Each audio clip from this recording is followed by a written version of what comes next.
The German troops are now concentrating and preparing for the attack on the Eastern Front against Russia. The German tanks are one of the most advanced machines of Hitler's warfare, not only for their speed, but also for their armor plating.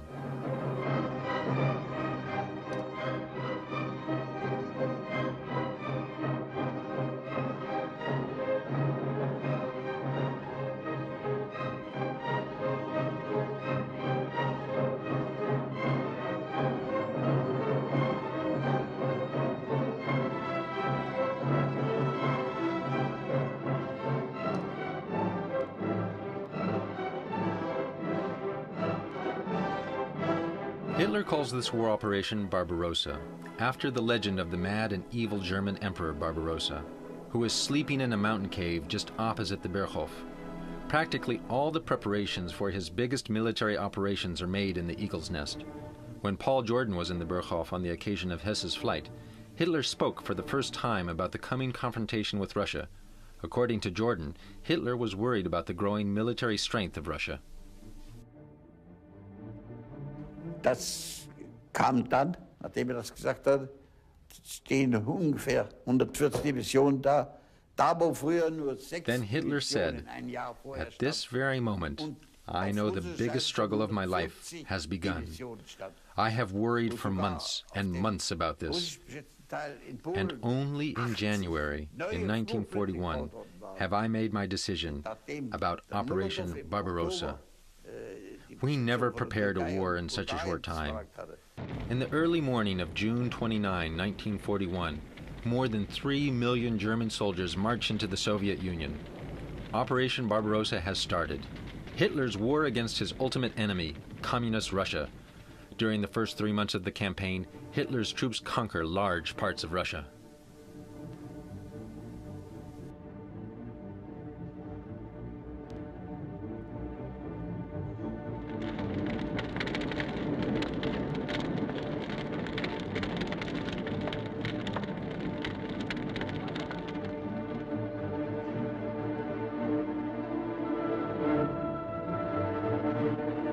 But when the summer ends, the rains start to pour, turning the roads into mud pools, all of which slow down the German armies.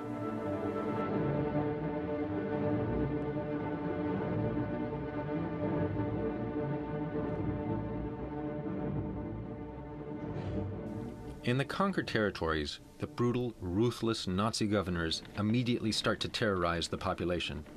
Churches are burned, and thousands of people are captured, tortured, and shot. Jews and Communist Party officials are hardest hit.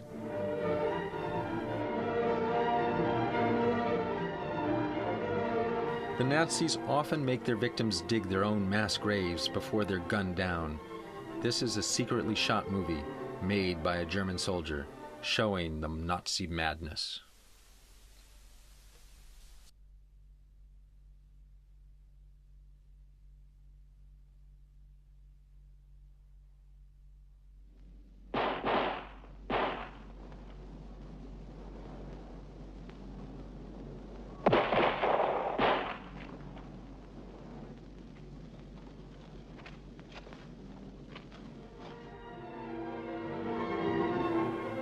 By the end of October, the Germans have almost reached Moscow.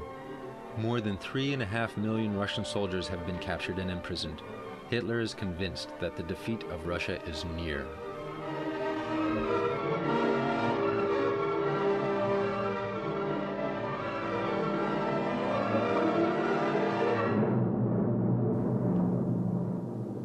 From the Eagle's Nest, Hitler directs his main force to conquer the rich grain and oil fields of the Ukraine and the Crimea, deep in the south of the Soviet Union. Hitler is informed that the strategic port of Sebastopol is surrounded by extremely heavy defense works, which are almost impossible to penetrate. Immer enger schließt sich der Ring der deutschen und rumänischen Verbände Sebastopol. Hitler gets very angry when he hears about his army's failure to take Sebastopol. From the Berghof, he orders Sebastopol to be conquered at all cost.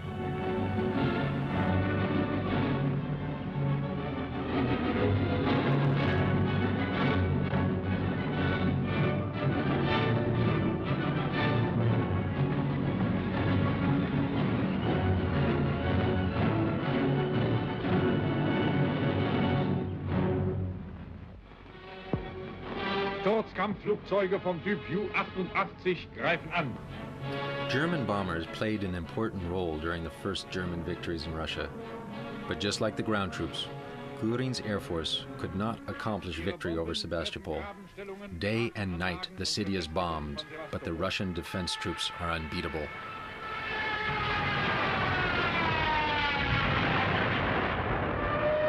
Riesige Rauch- und Feuerpilze steigen empor.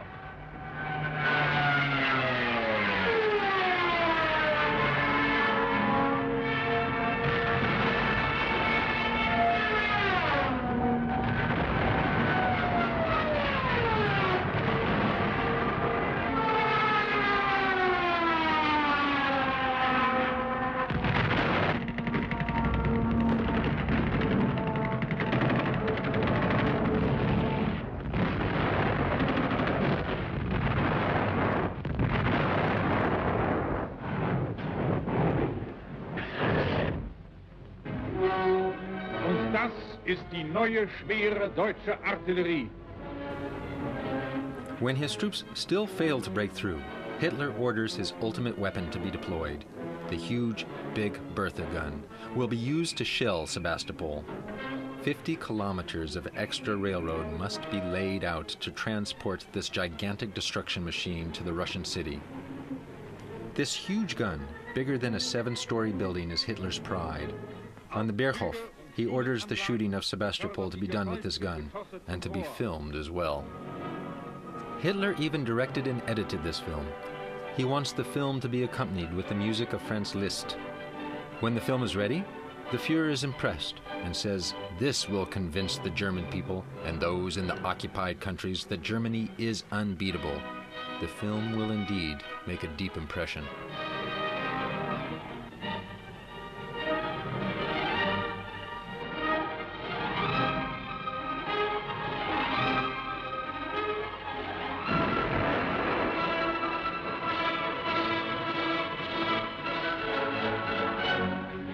Diesem massierten Feuerhagel werden auch die letzten Festungswerke von Sevastopol auf die Dauer nicht standhalten können.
In 1942, after the horrendous icy Russian winter, German troops start another gigantic summer offensive. Again, vast parts of Russia are conquered. Despite the offensive, the Russians have their own tactical plans. Factories were dismantled and transported to Siberia and rebuilt. This enables the Russian factories to resume production, for they were out of bombing range. Like Napoleon, almost 100 years earlier, the German troops become victims of the enormous distance and the long, cold Russian winter. The German army is accustomed to short military actions and is not prepared with winter clothes. Their armaments are not equipped for such severe conditions. Hitler did not include a Russian winter in his planning, and history will repeat itself.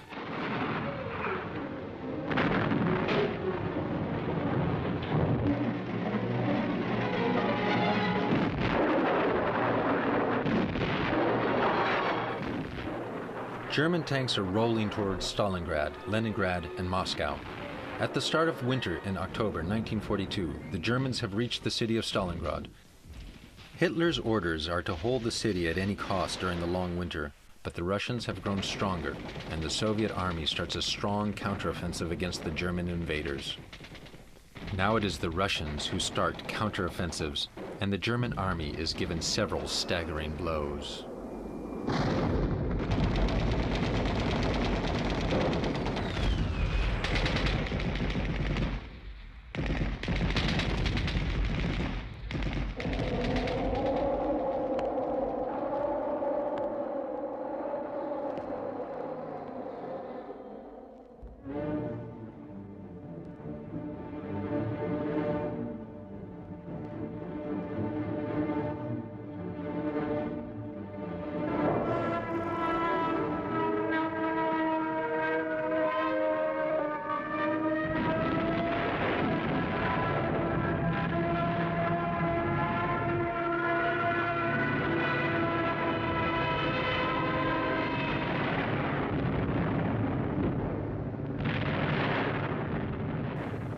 During their winter counteroffensive, the Soviets are able to encircle the city of Stalingrad, entrapping more than 330,000 German soldiers. Hitler has forbidden his army to withdraw under any circumstances. The battle is fierce and bloody. Desperately, the German soldiers defend their positions. House by house, the battle progresses, but in the end, the Germans are no match to the superior Russian forces. In January 1943, the German commander-in-chief, Field Marshal von Paulus, surrenders. It is the first time a German field marshal capitulates. Stalingrad is the turning point of the war. The sweeping Nazi victories have come to an end, and from now on, hundreds of thousands of German soldiers are taken prisoner.